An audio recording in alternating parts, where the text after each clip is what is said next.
Pro Football Hall of Famer Howie Long still to come here on the show. As you know, when we go off to Miami for the Super Bowl, we'll have that whole CSI Miami theme, RES Miami thing. We're very, very excited about that.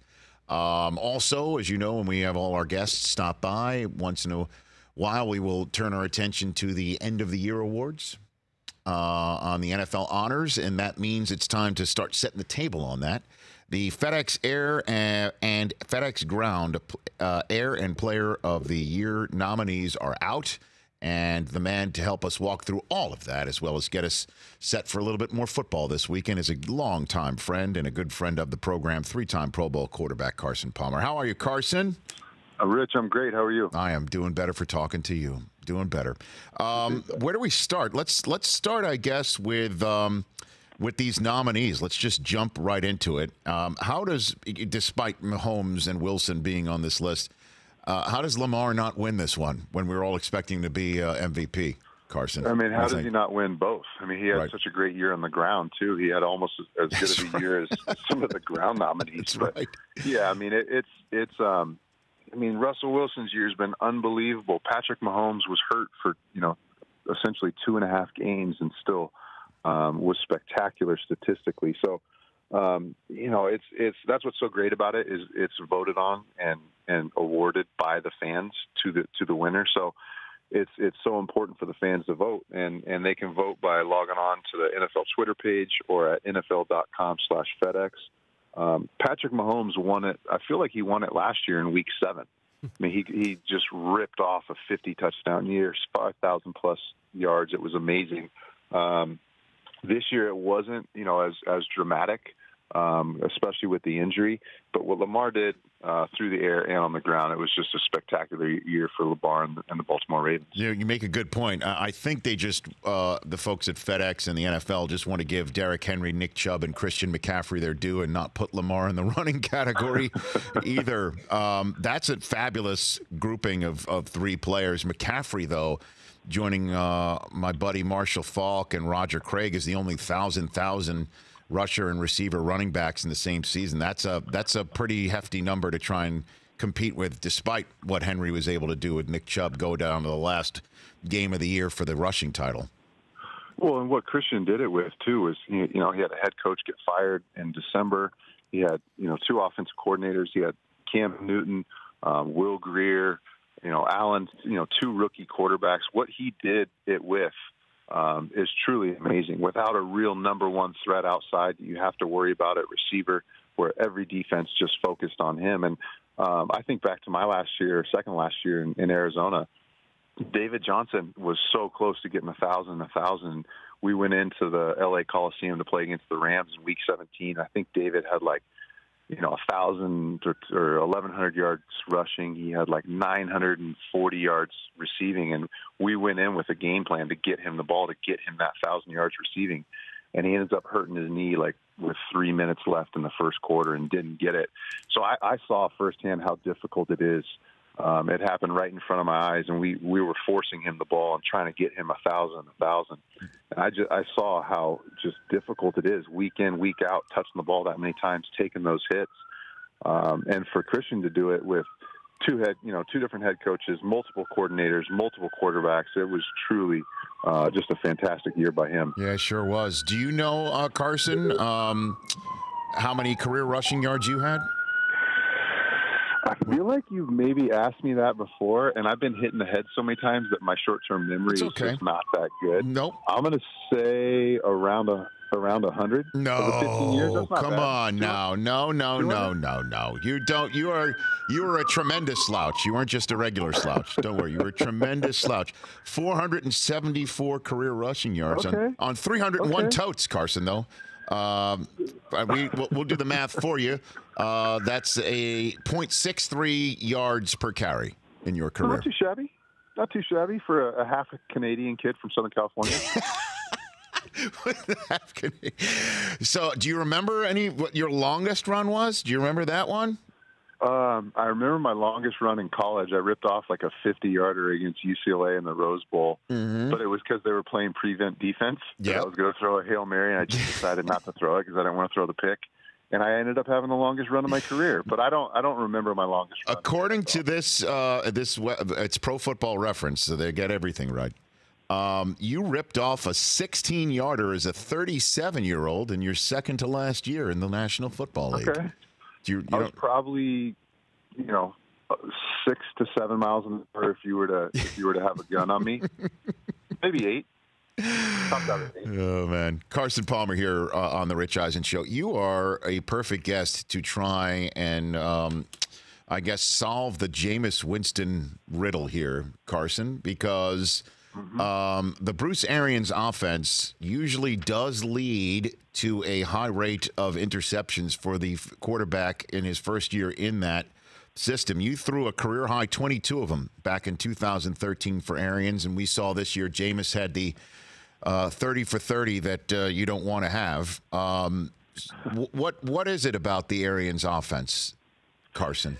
I just think, deep down inside, Bruce knows it's so hard in today's day and age to put together 85-yard drives that are 15-play, 16, 17, 18-play drives, which is hard to do. Defenses are so good. He likes those 3 or 4 play drives with the 60-yard touchdown pass. And he's famous for saying, no risk it, no biscuit. Right. He wants his quarterbacks to play with that mentality. And you look back at some of Jameis's picks. I mean, he hit some receivers dead in the hands or in the chest, and it bounced off their hands and went to a defender. So they're not all on him. I mean, not all 30 are all on him, and very rarely are all the picks on the quarterback. But when you drop back and throw it 40-plus times a game, and you really focus on the passing game and really don't run the ball as much as most quarterbacks would like to, picks are going to happen. But you got to take those chances, especially if you're not real good on defense like Tampa Bay was, and they knew they were going to get some points scored on them. They had to take those shots. Jameis had to take some opportunities to throw some balls in some tight windows. And unfortunately, more often than not, those balls seem to get picked by him. But that's just the mentality that Bruce plays with. He's not going to run the ball 35 times a game and try to win a game 17-13. He's going to go out there and he's going to try to, throw the ball and jam the ball down the field and throw the ball over your head and try to score 40 points every week. Well, the next year, you certainly got a better hang of it. Just 3 interceptions for you the following year. And obviously you had an injury-marred season. Then you come back. And when you are a starter again, this was the year where you made the deepest run in the playoffs, just 11. So you kind of cut it in half in the same amount of time that you played. What gives you any sense that perhaps Jameis might have the same level of success in year 2 in his full year, Carson? Oh, I believe he'll have a big jump. If he's back in Tampa with Bruce, I really believe he'll come back, because it's such a difficult mentally, it's such a difficult offense. It is not easy. There are tons of formations, tons of shifts. Every play can change the line of scrimmage protection-wise. There's so many different concepts. We would go into game plans, and I know Tampa went into game plans with the possibility of having, 300 to 400 plays come off the play sheet. So it's not a simple offense. You watch Baltimore play, and you watch some of these teams that are just dynamic on offense, and they're putting in each game plan probably half the amount of plays that Bruce carries. So it's not a simple offense to just pick up and start off year 1 and go out there and have a Pro Bowl year. It takes years. It takes years for the quarterback, and it takes years for the guys outside, because there's multiple opportunities where receivers have the option to run one of 2 routes, and they don't make that decision and make that cut until they get to the top of the route. And that's just something you need time. You need experience within that system, and that's something you don't have. You don't have that experience in year 1. You need year 1 to go back and watch the film and see yourself doing it wrong, and the receivers seeing themselves do it wrong.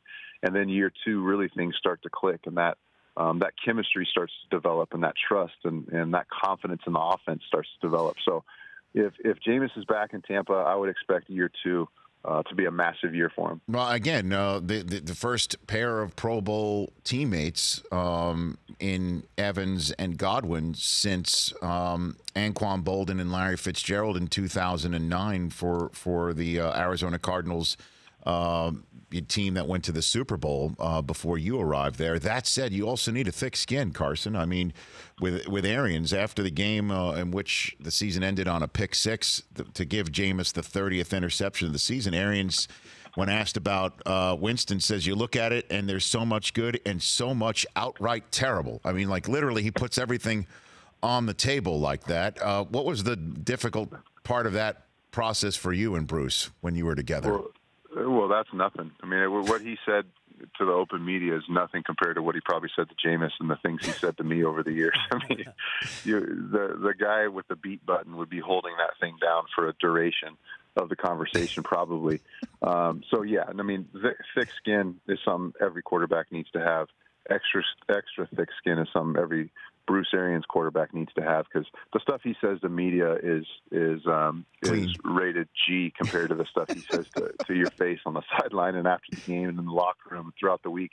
But, you know, he knows how important each quarterback's thick skin is. He knows the importance of being able to move past a really bad throw or a really bad decision and be able to make a great decision the next one.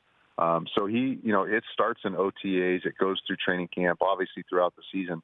That's how he coaches, and that's how he tries to get the best out of his players. He's not, high-fiving and hugging and saying, blowing smoke. He's real, and he's authentic, and he gets after you, and he puts you in tough situations on purpose. So maybe if you need a little thicker skin, he puts you in situations where you can grow that thicker skin. So I hope Jameis gets another shot with him, because I think we'll see a much better year in year two. Carson Palmer here on the Rich Eisen Show, courtesy of our friends at FedEx. You want to ask him the poll question before we send him on in the rest of the day there, Christopher?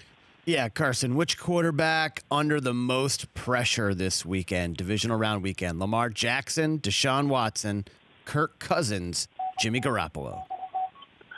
What about Aaron Rodgers? Okay.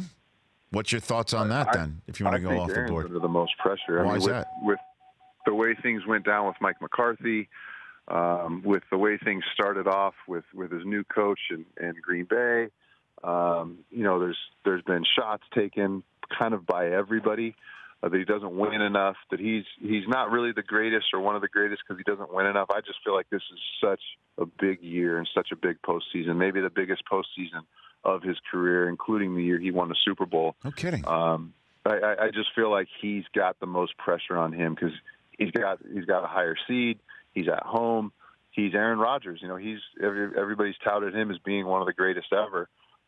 If he's going to be one of the greatest ever and he's going to hold on to that, then this is a big game. Obviously, next week in the Super Bowl will be big if they get that far. But I just feel like Aaron's had the most pressure on him throughout the year, just with the way last year ended, and with all the accolades he's gotten over the years. Well, I mean, it's interesting take there, Carson, because I think he's one of the most overlooked quarterbacks, one would think, because his coach of the year doesn't get any credit for his coach doesn't get any credit for coach of the year because Aaron's a GOAT and he's just rolling the footballs out, and yet Aaron Rodgers doesn't get any MVP talk because apparently he's not as good anymore. So, those are the two statements you hear that you can't really square in a circle, So it's been interesting that you would, out of everybody, say, you know what, I don't even want to go for any guys that you put up there. You'll go for Aaron Rodgers. Well, if I had to pick of the other guys, okay, probably Russell Wilson, just because he has the most on his shoulders. He has to play perfectly to win. He doesn't have the threats outside that he's had in the past. He doesn't have that defense that he's had in the past. He's got Marshawn back, who hasn't played football for really 2 years. So he's got probably, of the pulled players, he's got the most pressure on him just because he probably has the least amount of weapons around him. But I just feel like Aaron, with all that's gone on with Aaron, people talking about him being the GOAT, and Brady's got 7 or 6 Super Bowls.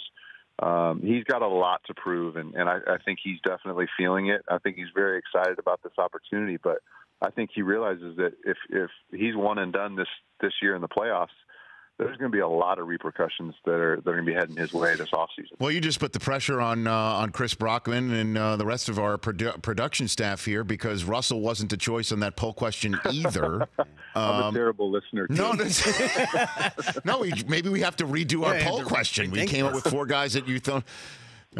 Read him one more time. All right, the third time's the it's charm. Lamar Jackson, the presumptive MVP. Deshaun Watson, who had to do it all himself last week. Kirk Cousins, everyone said can't win the big game. And Jimmy Garoppolo, who's really never been tested. Okay. Carson Wentz. Well done. I'll take Jimmy G. If I have to take one of those guys, Okay. just Jimmy G, because everybody feels like the team is so good except for the quarterback.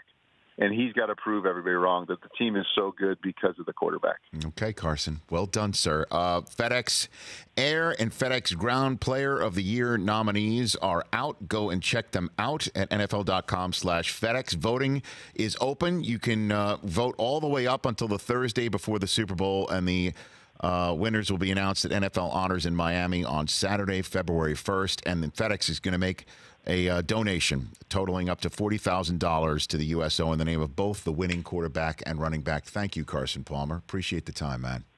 Thank you. Always good to catch up. Thanks for having me. Right back at you. That's Carson Palmer right here on The Rich Eisen Show. For more of The Rich Eisen Show, tune to Audience Channel 239 on DirecTV for free on BR Live or download the Rich Eisen Show app.